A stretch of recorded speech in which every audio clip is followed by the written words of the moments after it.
Hi everyone, welcome again to The Simple Truth with Bill and Bobby, and we've been on this subject of not just knowing God but actually experiencing Him. And my brother and I were at a golf course, to name drop again, 20 years ago. Yeah. Was at the President's Cup, and Arnold Palmer was the captain of the U.S. team, and him and I walked through the woods to go from one fairway to another.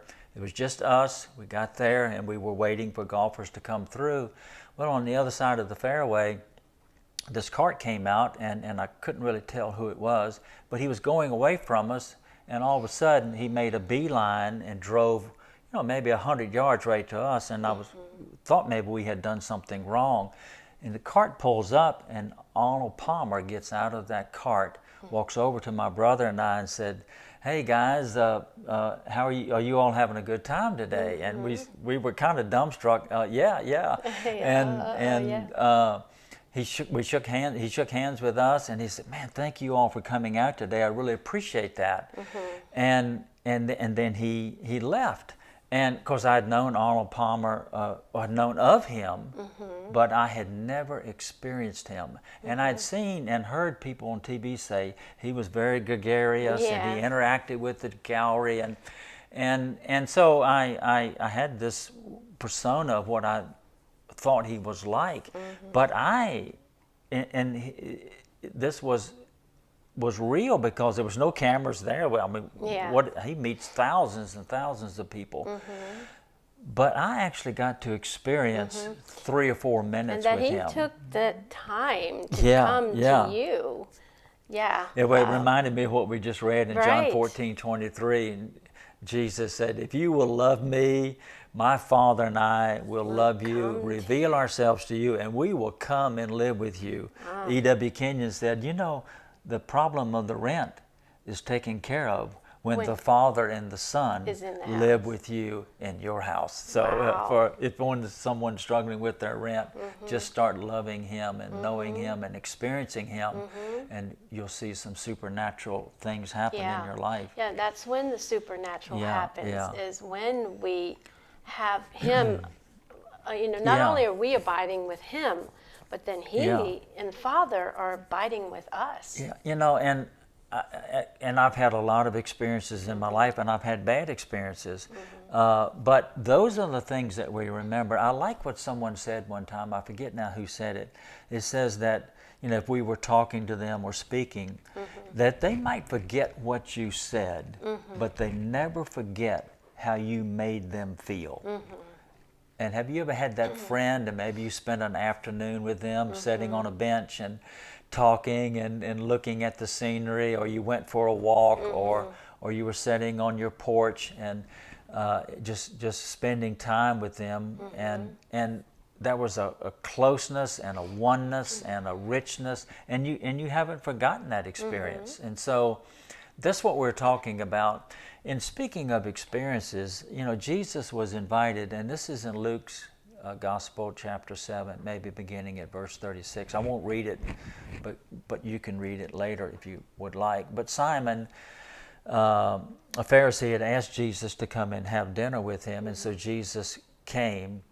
Love came to his house, and when he came in and sat down, there came a woman from the streets, which we certainly would understand to be a prostitute, came in, and she began to stood behind Jesus, and it said she wept on his feet and dried her tears with her hair. Then she poured expensive perfume on his feet and dried that with her hair. And then Simon said, well, if he was really a prophet, he would know what kind of woman she is. And Jesus said, I got something to say to you, Simon. And he said, yeah, well, say it. And he said, if someone was forgiven of a large amount, wouldn't they love more than someone who was forgiven of a smaller amount? And he said, yes, the person who had been forgiven of a lot would love more.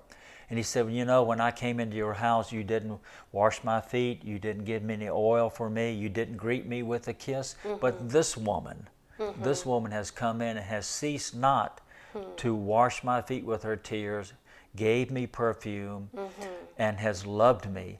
And he's turned to Simon and said, this woman's sins are many, but I forgive her for them all, for she has loved me much. And so when I thought about that, here in this taboo for, and the Pharisees were famous for wanting to stone prostitutes, and I think you said they pretty much kept always kept a pile of stones at the front door just in in case a prostitute came by and they'd be ready. Yeah, it's just a joke of mine. But anyhow, so love is sitting at this table with this Pharisee, and this lover felt so, and you remember, go back to our first segment when I said we feel safe and we feel a covering when we're so in love. She goes into a house that no sinner wants to go into. And by the way, do sinners want to come into your church? You know, do they feel so loved when they come in? Wow. Do they want to come into your fellowship where you worship? And so she feels so secure and so safe, so protected, that this compelling love of hers for Jesus goes in, and love touches love. And forgiveness happens. See, it's not about how perfect we are when we are loving Him. Yeah, because I think we forget that. When we read that passage, we look at how much Jesus loved her, but He said she has loved much. Yeah. And so there's a safety there, there's a covering, there's provision, there's forgiveness, there's a oneness. And I like, as I teach on this, now Him, Jesus, and her smell alike. Yeah. They have the same perfume. It's in her hair. She goes back out. She talks to her girlfriends. Right. I saw him. I told you I was going to go see him, and he forgave me of all of my sins. He protected me from the Pharisee. I did not get stoned. He's exactly like I thought he was. I knew he would not condemn me. And so it's not about our perfection as we pursue the presence of God. But she went into that Pharisee's house and had the presence of God because Jesus is God. And she felt comfortable. She felt protected. She got forgiven. Jesus said, go, your faith has made you well. You're whole now. And I want us to realize as we think about experiencing, I like that she went from the place, I'm sure she had heard and had some knowledge of Jesus, but she took her knowledge of Him and went and said, I will experience Him. Yeah, I like that. And so, dear ones, we want you to take what we're saying here and say, you know, I know a lot of facts about Him, but, you know, Bill, honestly, I haven't been experiencing Him much lately. I don't feel the closeness that I would like to feel.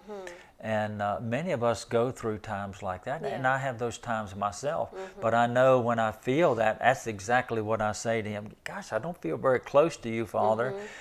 Is there some sin in my life, or am I too busy? Am I taking time to be alone with Him? And pausing in His presence. I think we did some messages on that, pausing in His presence. But I like that she came to Him, and Jesus said, if you're troubled, come to me. If you're thirsty, come to me. It's all about the motive of my heart. Will I come to Him? Will I experience Him? And I won't leave until I do experience who He is. You know, so and that's found in Luke chapter 7, beginning in verse 38 or 39.